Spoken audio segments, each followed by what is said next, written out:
if you participate in any kind of sport, whether it's powerlifting, strongman, strength lifting, weightlifting, or, just sports in general, and you compete at what's considered a high level, meaning that you're training for some kind of regional, nationals, worlds, that kind of thing, or maybe you're one of those elite athletes that gets an invitational, like lifting at Olympia, chances are, a couple times a year, you have to train pretty seriously, and that is a very selfish endeavor. It takes you away from your family, and it takes up all of your free time. Chances are, if you're like me, and you are not good enough to where you have endorsements and you can get paid for what you do, chances are it probably costs you money, and there's a dedication there too, because not only do you have to finance everything, you also have to work full time, and if you're also like me, you have a lovely wife and beautiful kids, and they are relying on your sport as well. So it becomes a real balancing act trying to compete at a high level and still maintaining some semblance of a life. And I've been really, really lucky because my wife's always had my back, and she's allowed me to be selfish when it comes time to compete. This last stretch, it was an interesting one though, because after the last Worlds last year, it was supposed to be my last one, and I was going to go out. It was going to be my magnum opus, my best competition ever. And it wasn't. It was far from it. Matter of fact, it was almost the same as this year. I didn't perform the way I wanted to. I was injured. I blew my shoulder out. I still managed to place second. But it was a bad meet, and I didn't sit right with me. It's not the way I wanted to go out. So after doing some rehabbing, and I saw that I was going to be able to get most of my shoulder ability back, and I was getting stronger in the squat and the deadlift, I competed again. I entered a local competition, and I qualified for Worlds. And the way it would normally work is, at my age, I usually only do maybe 1 or 2 competitions a year. 2's really pushing it, because you're talking about 3 months leading into the meet as your training time. So if you do more than 1 competition, that's more than half the year that you're dedicating to it. And I kind of did back to back to back, which really, really pushed me in almost every capacity. To not draw this out too long, basically what I'm saying is, by the time I got to Worlds, my wife was just fed up with it. It was every day in the garage training, 2-3 hours. I wasn't spending time with the kids. I wasn't doing a lot of the family stuff we love to do. If you go back and look at my video history, you'll see that there was a lot of family videos, and they kind of went down to nothing. Well, that's because I wasn't doing any of the family stuff. I was just training to compete. And it was a real bummer. And I kind of made my wife a promise that after this competition, I was going to tone it down and spend more time with the kids, and start doing more of the stuff that we love to do as a family, which is always what I wanted to do to begin with. Now, to really compound those problems, we also have the YouTube channel. So take the lifting, the YouTube channel, and all the time it takes for me to compile and edit these videos, because I'm a one-man operation. It really becomes me in the garage doing this all my free time, and the optics are bad. We can both agree that my videos aren't that great. I try to do a nice presentation that's entertaining, and I try to do a little editing. I try to use special effects and pan and zoom and things of that nature. But I'm just a guy, and I'm learning how to do this stuff. I watch tutorials and see how these programs work, and I do all of this on my own. So, good, bad, indifferent, it's all me. I wish I had an assistant, but I'm not there yet. I always envisioned, I want to open a gym. So that's a very real, we actually had a business plan. Me and my buddy Tori, we were looking into opening a gym here in Vegas, and we had a business plan. We had loans lined up. We were in the process of looking at properties, acquiring equipment, the whole 9 yards. That was going to happen, and it kind of fell through at the last minute because we had a couple of philosophical differences, and we just didn't see eye to eye. And it didn't make sense to put our friendship on the line, risk that by going into a business venture that really had a very small profit margin. Gyms don't make a lot of money, so that's always been my hesitancy with opening up a gym. But I always had this thought where if I became well enough known in the powerlifting community, I could use my name here in Vegas. There's some high-level powerlifters that have gyms and they do very well. I'm not that caliber. Now, I might be really high-ranked for my age and my weight, but let's be real. Guys don't really pay attention to older lifters. We just don't measure up to the younger guys. The younger guys that share my similar standings in the rankings, for example, I have like a mid-6 to close to 700-pound deadlift on a good day. The guys that are younger, that are super competitive, really well known, they're pushing 900 to 1,000 pounds. So we just don't stack up. Now, I've kind of, I don't want to say I'm famous, but I'm known enough in the powerlifting community, especially here in Vegas, where people do know who I am. So the channel is kind of paying off in that regards. But the honest truth is it hasn't really panned out the way I thought it, or the way I had originally envisioned it would. That being said, I get enough hope because I get enough subscribers and I have enough loyal followers that have stuck with me up to this point, where it kind of gives me motivation to kind of keep grinding. Slowly but surely, I've been getting a little bit better at my presentations. I've been getting a little bit more of a loyal following, and I'm starting to get people that recognize me in the powerlifting community. And it's like, man, maybe I should keep going. But that brings us back to the work-life balance with the family. One thing I have to seriously kind of confront and apologize to my wife is the fact that all of this has taken so much of my time and attention that I didn't realize that I was literally neglecting my family. And it's caused a lot of conflict. They've always had my back. They've always been in the corner. But after this competition, when I started talking about what am I going to do next, what am I going to get into, they all kind of looked at me like, enough's enough already. You said that you were going to give us your time. So I'm also making this video to kind of assure them that, like, look, things are going to change. I'm going to tone it down quite a bit. Now, does that mean I'm going to give up on my goals, stop competing, do all that? No, of course not. I don't think I have that in me. Like, I'll never stop training. But what it does mean is I need to manage my time better, and I'm going to try to include my family more, which is always something I wanted to do to begin with. But my wife had pointed out something super important. My dreams are not necessarily her dreams, and she wants me to support her like she supported me. And I kind of lost that in all this. I mean, there's literally nothing more important in my life than my wife and my kids. And she said, well, your actions don't show that. They don't show that we're number one because we don't come first. Your lifting does. Your YouTube channel does.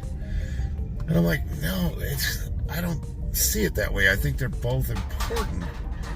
But without her, none of this exists. Like, I hate to tell you guys, I mean, you probably figured this out about me already, but I'm a little bit of a mess. I'm 49 years old. I was a late bloomer. I was a recovering drug addict. I was homeless at one point. I did not historically have my shit together. You know what I mean? I'm barely hanging on by a thread most days. And that woman, through her sheer will, love, whatever, she kind of guided me to this point, for better or worse. If I have any success whatsoever, almost 100% of it can be placed on her shoulders, because had she not been, stuck through me through all the crap we've been through, I would likely be dead right now, and none of this would exist. And because of her sticking by my side and putting up through all of my nonsense over the years, I now have a pretty darn good career with prospects, and we have a home. It's ours. I mean, well, the bank owns it, but you know what I mean. We're paying a mortgage. We have all the nice things that a family could possibly want. The kids have never gone without a meal. They're very secure. They're in a good school. Everybody's taken care of. Do we have all the stuff we want? No. Are we rich? No. Sometimes we're flat broke. Sometimes we have abundance. Construction's kind of feast or famine. I'll work some months and I'll bring home, $10,000, $15,000. I'll work some months and I'll bring home 5 or 6.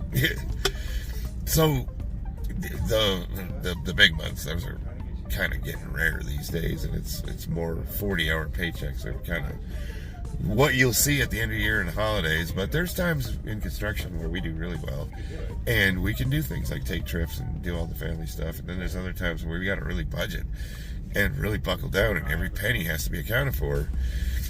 And without her, none of this exists. There's absolutely, her. I've been really fortunate that I make just enough money that she could stay home and be with the kids. And it's invaluable. Like, I saw the differences night and day when she was working and I was working. It's night and day with her being able to stay home with the kids. And it is absolutely 100% worth sacrificing for. I would rather be kind of broke and have her at home with the kids than have both of us working, have extra money, and having our kids raised by someone else, getting their values and their input, especially in this day and age. Hell no. I will sacrifice for that. And I'll be honest with you, it does affect her mentally, because she's expressed to me, and at certain times she feels like she's not contributing. I make all the money. What is she bringing in? And I'm telling the world, to you, Christina, and to the world, that you are invaluable. It is absolutely imperative, in my mind, that the kids have you at home. It's night and day. You enrich their lives. You teach them things. My kids can cook. They can clean. They can take care of themselves. They play outside. I don't have to supervise them constantly.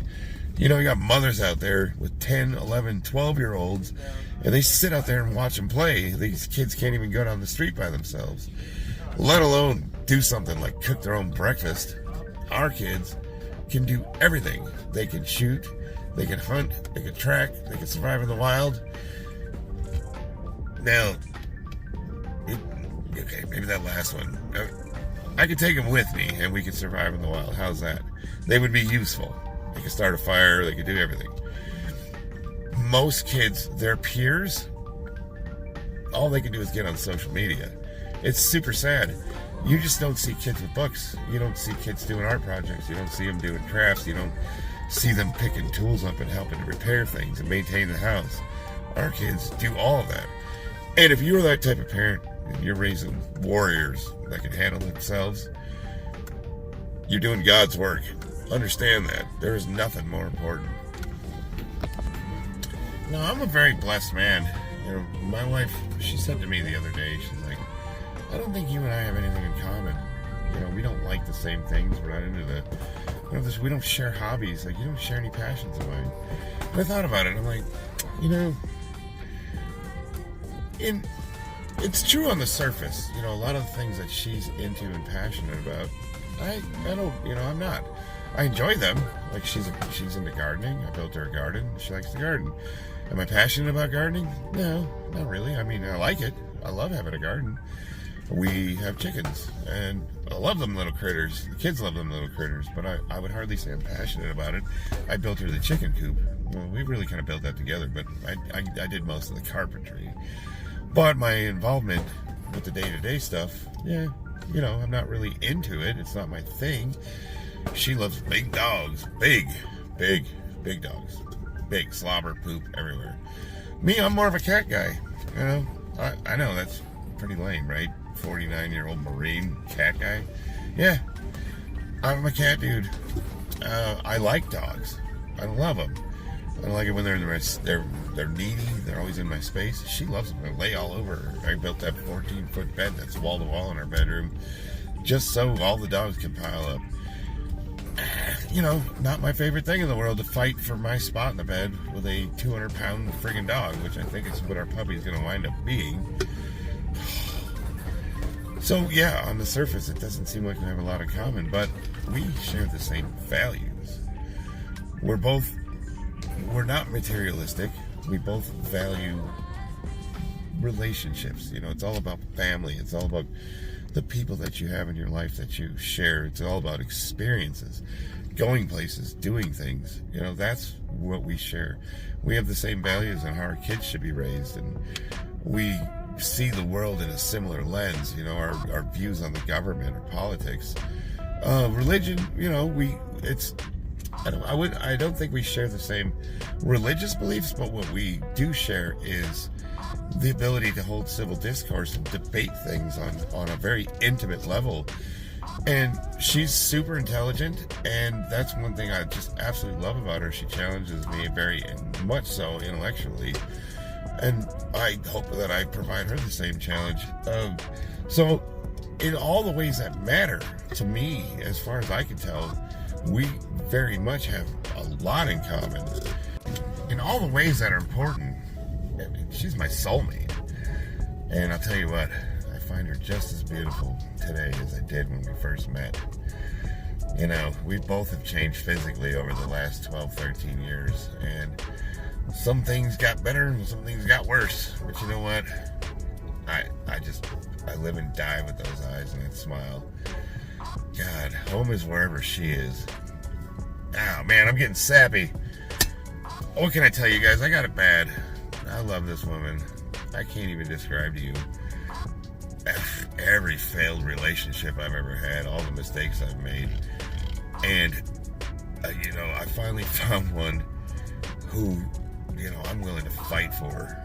Absolutely, 100%. So, you know, if I need to make some changes and I need to adjust some things to make sure that our family's, you know, cohesive and happy, I'm absolutely going to do that. And moving forward, you know, I'm going to try to include them more in all of my endeavors. And on top of that, I'm going to try to pay attention more to what their hopes and dreams are. Maybe I can be in their corner.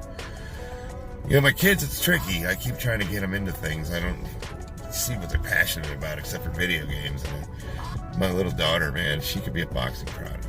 I'm going to get her a trainer, proper trainer, not me. I can show her what I know, but yeah, it's kind of like Helen Keller teaching Stevie Wonder how to drive, you know, having Dillinger guard the bank. Like, yeah. Now my wife, she's going to be a microbiologist. She's, I think, like one credit away from her degree. Like, I got to get her back in school to retake one class. And that's been a little bit of a battle, and we kind of put that on the side burner. And she's got other stuff that she's really passionate about. And I'm going to do my best to try to take more of an interest in her stuff because she's done the same for me. And I think she deserves nothing less. And I've fallen short on that, and I'm really sorry. But for all you guys that have stuck with me up to this point, if you guys have any feedback, there's things you like, things you don't like, things you like to see changed, things you enjoy, want to see more of, let me know. You know, I don't get a whole lot of feedback on these videos, so I'm sort of shooting from the hip most days. I love all you guys. There's going to be more to come. I'm just not 100% certain what that looks like yet. Stay tuned.